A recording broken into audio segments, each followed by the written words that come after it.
Quant aux restaurants, ils resteront fermés au moins jusqu'à la mi-février. C'est dans ce contexte qu'une cinquantaine d'établissements entament une nouvelle action en justice pour être indemnisés par leur assureur AXA, comme cela est écrit d'ailleurs dans leur contrat. Leur perte d'exploitation liée à la Covid augmente de jour en jour. Reportage de Frédéric Ovas avec Mirak Movsisyan.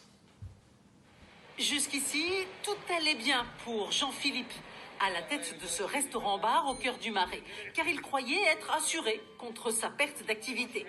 Une option payante qu'il avait souscrite. Il a donc tout naturellement sollicité son assureur, AXA, qui refuse de l'indemniser et lui propose un nouvel avenant qui exclut les pandémies. Il m'a viré comme une merde. Voilà. Il m'a dégagé à partir du 1er janvier, je ne suis plus assuré chez AXA.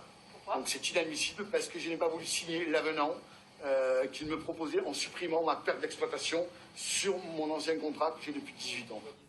Des milliers de contrats de la compagnie d'assurance contiendraient cette clause de perte d'exploitation, chiffrée à 180 000 € pour Jean-Philippe. Plusieurs restaurateurs sont donc concernés. Mais eux disent que là, on n'est pas éligible.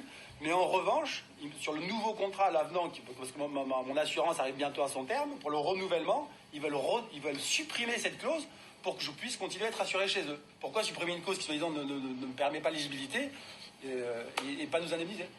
Une cinquantaine de restaurateurs ont saisi les tribunaux de commerce.